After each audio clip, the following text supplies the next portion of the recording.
My name is Hannah Parker, and I'm 29 years old. Boston winters are no joke. This morning, the icy winds were howling outside my window, brushing against the frosted glass like invisible hands trying to get in. Inside my small but cozy apartment in Beacon Hill, I sat at my neatly arranged desk, surrounded by the minimalist furniture I had carefully picked over the years. Everything was simple, practical, and peaceful.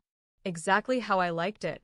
I took a slow sip from my favorite navy blue coffee mug, feeling the warmth run down my throat as I scanned the reports on my laptop. Today was going to be a big day at work. Being a senior strategy manager in one of the world's leading companies came with its pressures. Everyone respected my opinions, at least in meetings. What they didn't know, however, was that my real story ran much deeper than my title suggested. The city outside was slowly disappearing under a thin, elegant blanket of snow. The sidewalks, the cars, the old street lamps, everything was turning pure white, like a scene from a painting. For a moment, I let myself enjoy the view before my phone vibrated loudly against the wooden desk, pulling me back to reality. I glanced at the screen. Linda Parker, my mother's name, was flashing. I sighed, already guessing what this call was about. Steeling myself, I answered. "Good morning, Mom," I said as warmly as I could manage. "Hannah, good. You're awake," she said, her voice carrying that familiar edge that always made my stomach twist a little. "Today's Ella's special day. You haven't forgotten, have you?" I closed my eyes briefly, pressing my fingers against my temple. Of course, I hadn't forgotten. Today was the family gathering for my younger sister Ella's engagement celebration, an evening I had been mentally preparing myself for all week. No, Mom. "I remember," I replied calmly. "Be there by 6:30 sharp," she instructed. "And for heaven's sake, Hannah, wear something proper. None of those boring business suits you always wear.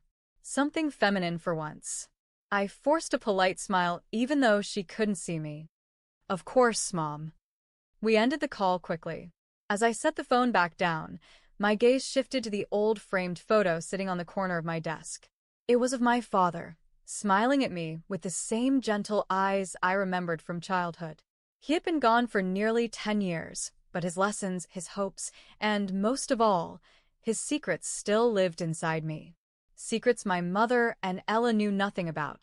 Secrets that, very soon, would no longer be secrets at all. After finishing my last report, I leaned back in my chair, staring at the falling snow outside. My mind wasn't really on work anymore. It was already drifting toward tonight's gathering and the inevitable tension that came with it. I got up and walked toward my closet. It was time to find something feminine, as my mother so kindly put it.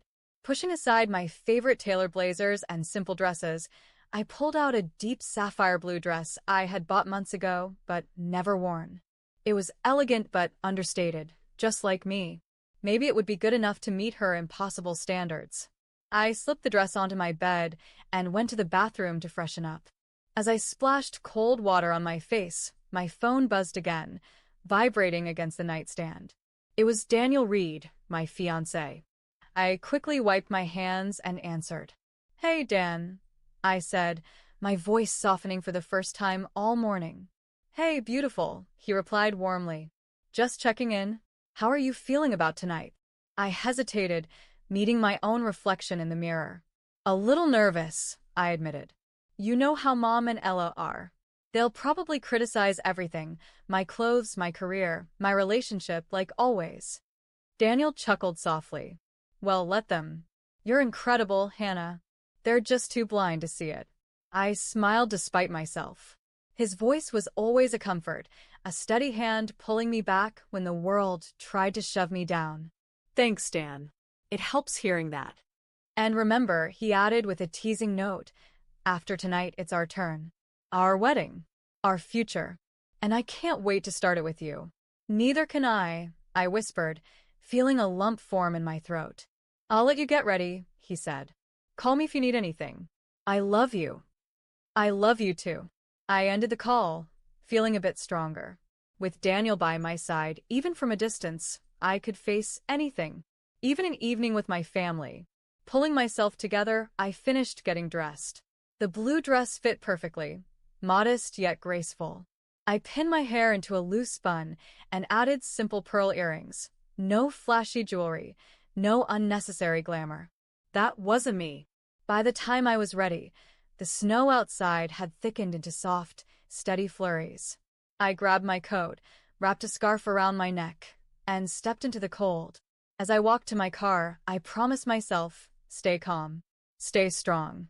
No matter what happens tonight. The Silver Willow restaurant glowed warmly in the distance, its windows lit with a soft, golden light. It looked welcoming from the outside, but I knew better. Tonight, the storm wouldn't just be outside. It was waiting for me inside those doors. The Silver Willow's grand entrance was lined with frosted trees, twinkling with tiny white lights. I paused just outside the heavy oak doors, taking a deep breath before stepping inside. Warmth wrapped around me immediately. The restaurant was beautiful, polished floors, soft piano music floating in the air, and tables dressed in white linen and crystal glasses. I spotted them right away. My mother, Linda, and my sister, Ella, were already seated at a private table near the large bay window. Both were dressed impeccably, as always. Linda's sharp eyes landed on me instantly. She gave me a quick, disapproving once-over, her expression unreadable. Ella, meanwhile, was all smiles and excitement, practically glowing in her stylish champagne-colored gown. I walked toward them, letting my heels click softly against the floor, each step measured and composed. "You're late," Linda said before I could even sit down. "It's only 6:32. I replied gently, sliding into my chair. 2 minutes isn't late. Linda sniffed, clearly unimpressed. "You could have at least worn a brighter color. That dress looks too serious. It's Ella's night, Hannah, not a business meeting." I simply smiled and unfolded my napkin onto my lap. I wasn't here to fight. Not yet. Ella leaned forward eagerly. "Did you hear? Michael's family is arriving soon. His father owns a chain of luxury hotels across the country. Their wedding gift alone might be bigger than most people's life savings," she gushed, her voice practically sparkling with excitement. "That's wonderful, Ella. Congratulations again," I said sincerely, though the sharp stab of comparison didn't go unnoticed. Ella was the golden child. Always had been. And tonight, she was the queen holding court. Before I could even glance at the menu, my mother's voice sliced through the air again. "You've been engaged too, haven't you?" Linda asked almost mockingly. "What does your fiancé do again? Some small startup company, right?" I kept my tone steady. "Daniel is the vice president at Redwood Technologies," I said. Not that she cared. She had already made up her mind long ago that he wasn't good enough. "I've never heard of it," Ella said with a delicate shrug, reaching for her champagne. "But Michael's father was just featured in Forbes magazine last month. Isn't that incredible?" "Yes," I said quietly, my fingers tightening slightly around my water glass. "That's very impressive." The conversation swirled around me like a storm. Every word, every glance, every smug smile. All small cuts meant to remind me of my place. The outsider. The quiet one. The one who never quite measured up. But what they didn't know was that tonight, they were standing on the edge of a truth that would shatter all their assumptions. They just didn't see it coming. Not yet. By the time the Harrison family, Ella's soon-to-be in-laws, arrived, the air around our table had already thickened with unspoken tension. Michael Harrison looked exactly how Ella had described him. Tall, polished, confident. Beside him, his parents, Robert and Victoria Harrison, exuded old money elegance. Victoria wore a pearl gray suit, and Robert carried himself with the easy authority of someone used to commanding boardrooms and empires. Ella jumped up excitedly, rushing to greet them. "Michael, you're finally here," she squealed, wrapping her arms around him. Linda stood and greeted them too, her smile polished to perfection. "This is my daughter, Hannah," Ella said casually, almost as if I were an afterthought. I rose from my seat and smiled politely. "It's a pleasure to meet you." Robert extended his hand, firm but friendly. "And what do you do, Hannah?" he asked, genuinely interested. Before I could answer, Linda cut in smoothly. "Oh, She worked somewhere in corporate, nothing major. I felt the blood rise in my cheeks but kept my face neutral. This wasn't the time. Not yet. I simply nodded and said, "It's a wonderful restaurant, isn't it?" skillfully steering the conversation away from me. A waiter appeared and poured champagne all around. Robert raised his glass. "To Ella and Michael, may your future be as bright as your love." Everyone clinked glasses, smiling. I joined them, silently, hoping the evening would stay civil. But I should have known better. As dinner was served, the conversation shifted to wedding plans. Ella, glowing with excitement, described every lavish detail: the ocean view venue, the 200-person guest list, the imported flowers, the live band. "We're planning something truly spectacular," Linda chimed in proudly. "And, of course, we'll contribute as much as we can." Victoria smiled graciously. "We're happy to help as well. It's a big day for both families." "It's going to be the wedding of the century." Ella beamed, practically bouncing in her chair. I offered another small smile and took a quiet sip of my wine, letting their excitement swirl around me. It wasn't jealousy I felt.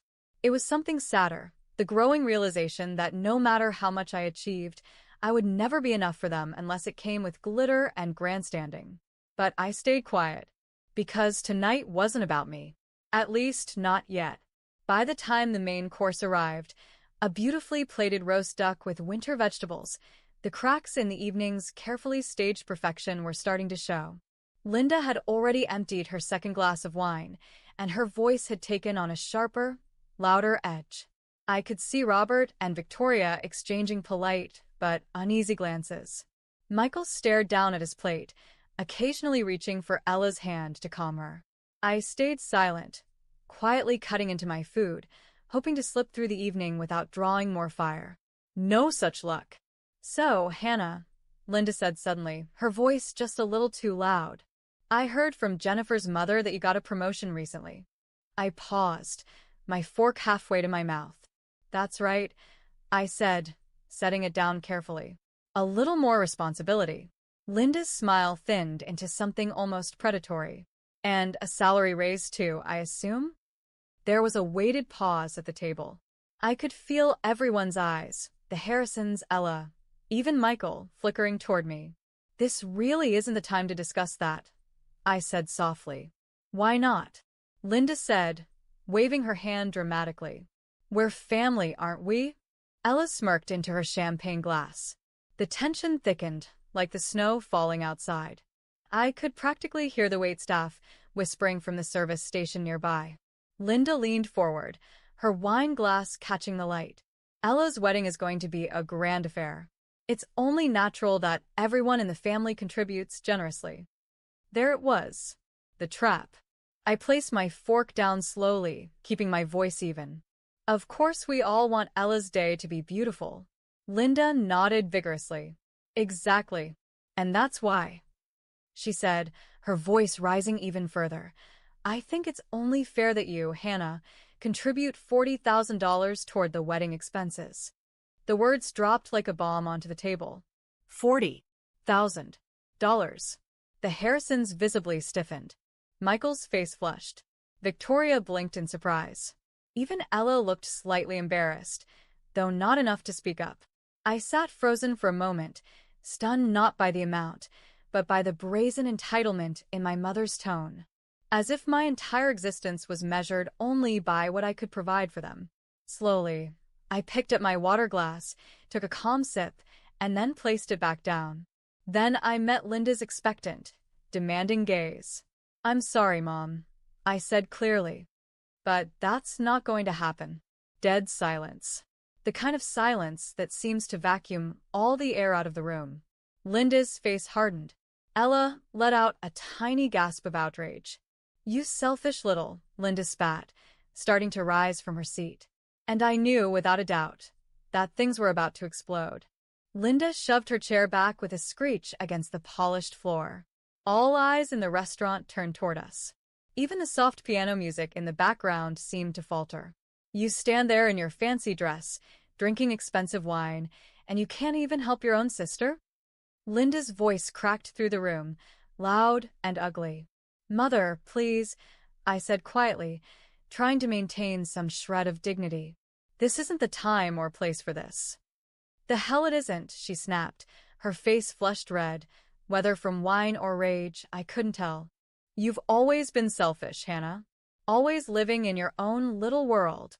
Never doing anything for this family, unless it suits you. I heard a sharp intake of breath from somewhere, maybe from Victoria, maybe even from Ella, but no one moved.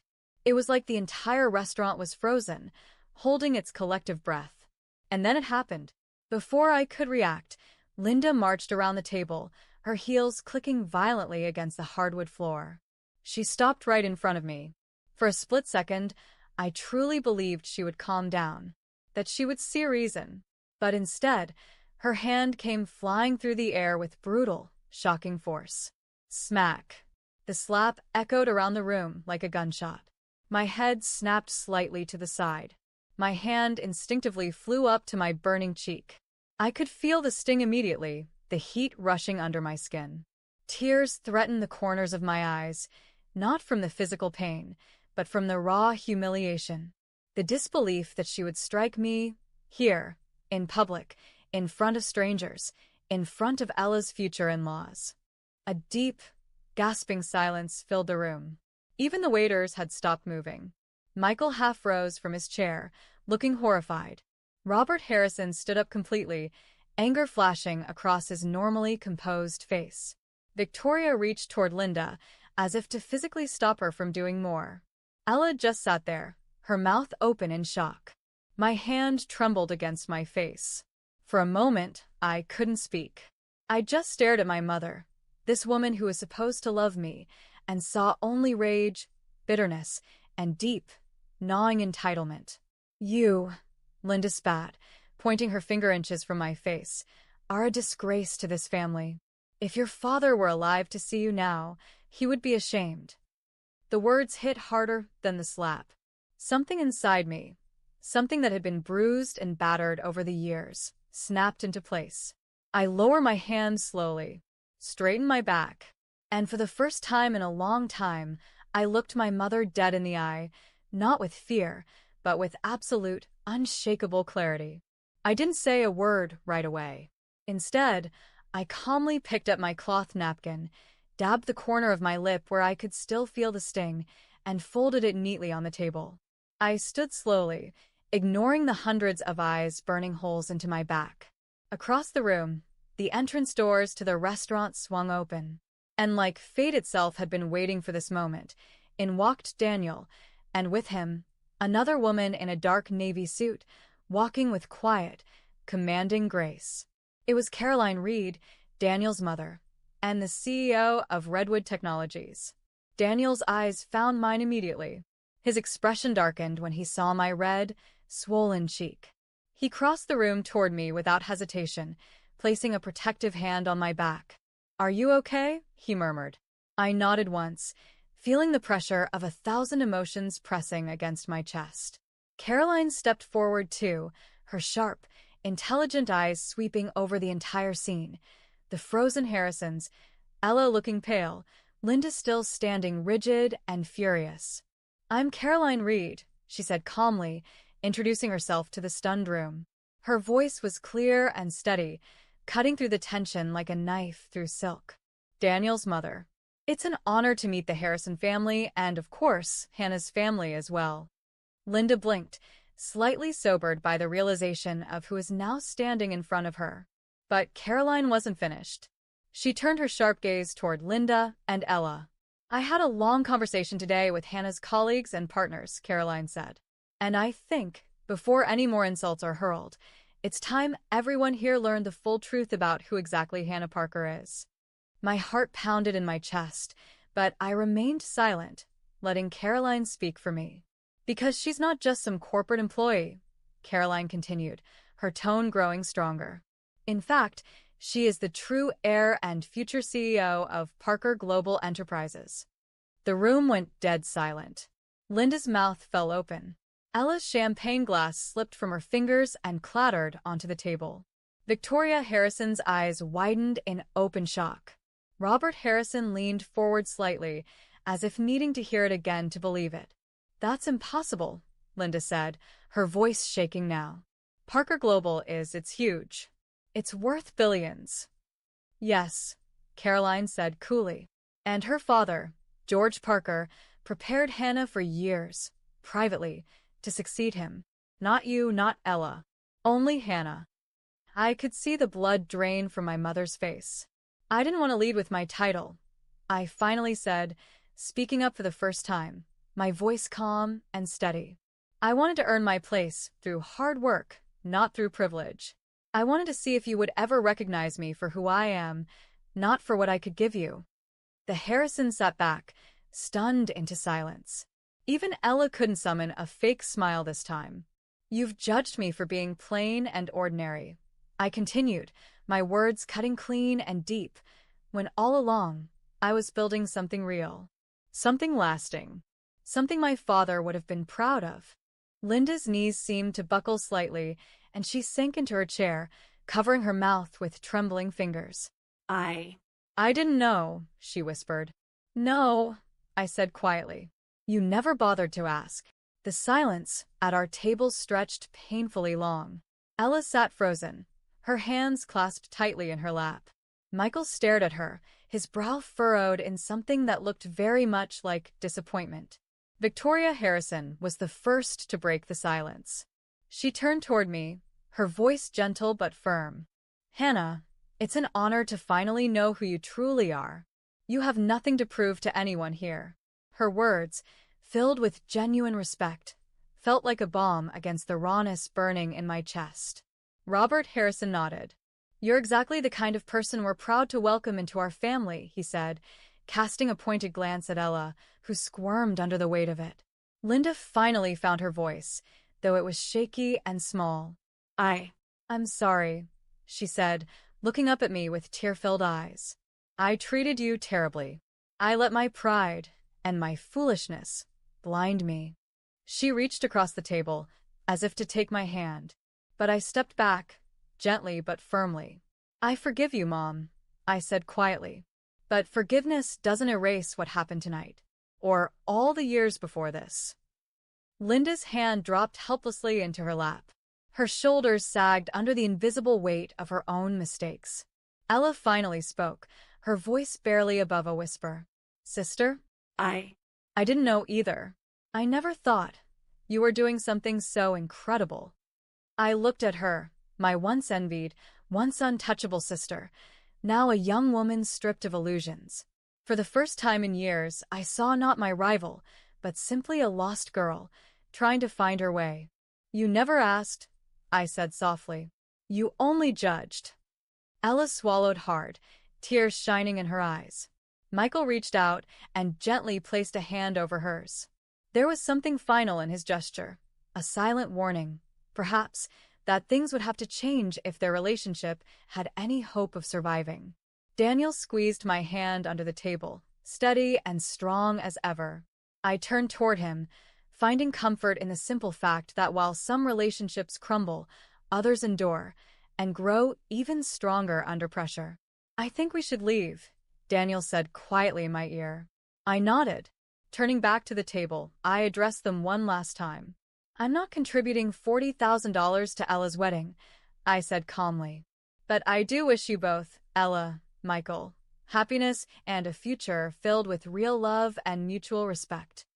I could see Ella's face crumple slightly, but she nodded silently, accepting it. And Mom, I added, my voice soft but unwavering, if you want a relationship with me moving forward, it will have to be built on respect, not guilt, not money, not expectations. Linda buried her face in her hands, silently crying. Without another word, I turned, Daniel's arm protectively around my shoulders, and we walked out of the Silver Willow into the cold, crisp Boston night. Snow was still falling, a soft, endless white. But inside me, something heavy had lifted at last, something that had been weighing me down for far too long. For the first time in my life, I felt completely free. 3 months later, the world looked very different.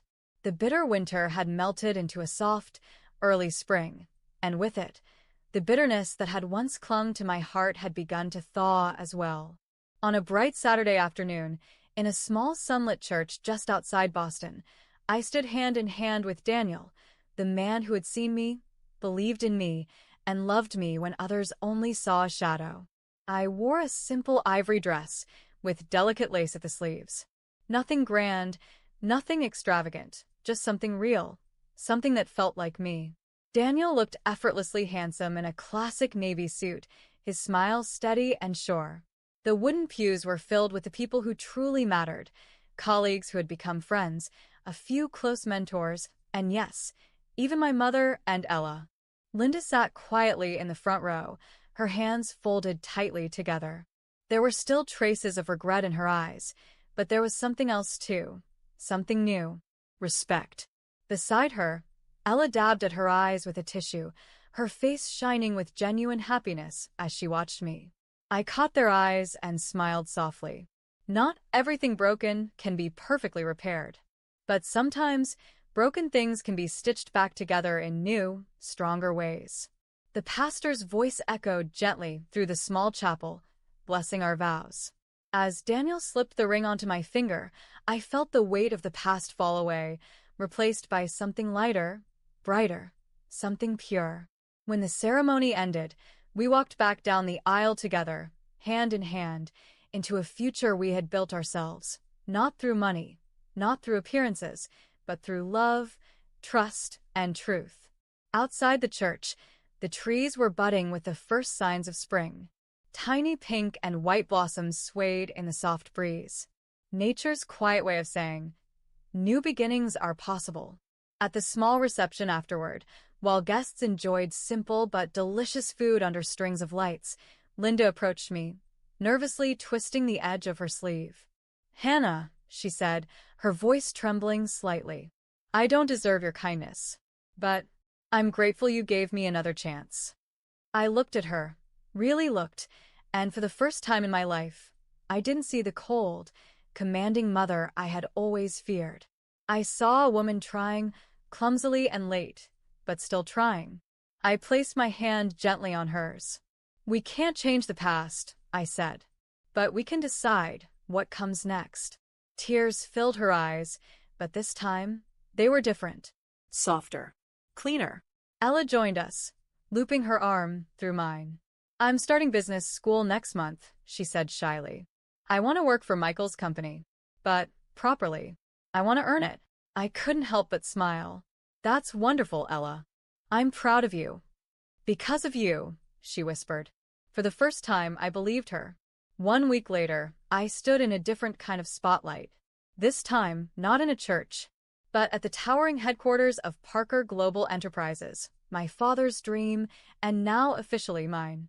The grand hall was filled with executives, partners, and employees.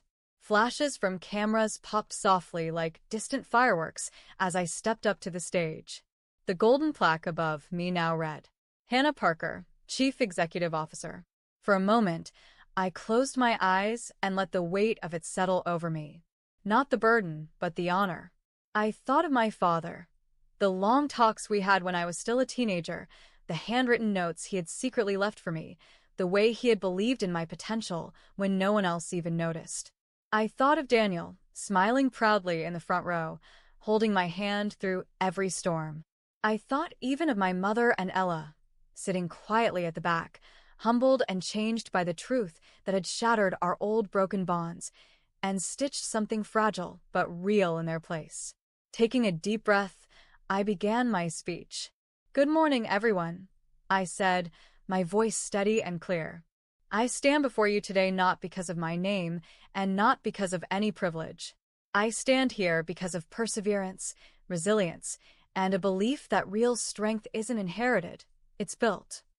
A ripple of nods moved through the crowd. "My father once told me," I continued, "that true success is measured not by how high you climb, but by how many people you lift along the way. That is the legacy I promise to continue." As I finished, the hall erupted into warm, genuine applause. No staged smiles. No fake congratulations. Only real respect.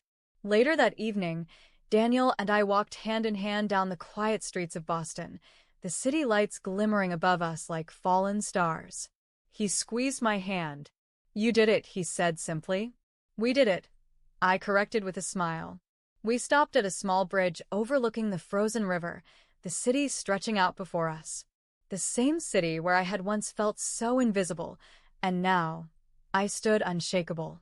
I looked up at the stars and whispered softly, almost to myself, "Family can't be bought with money. Respect can't be demanded. It must be earned. And love, true love, is never about appearances." Daniel leaned down and kissed my forehead, and as we stood there together, the cold winter night wrapped around us like a promise that sometimes after the hardest seasons, new beginnings bloom, stronger, brighter, and more beautiful than anything you ever dared to imagine. Thank you so much for watching. If you enjoyed this story, please make sure to like the video, leave a comment sharing your thoughts, and subscribe to the channel for more amazing stories. Your support truly means a lot and helps us bring you even more inspiring content. See you in the next video.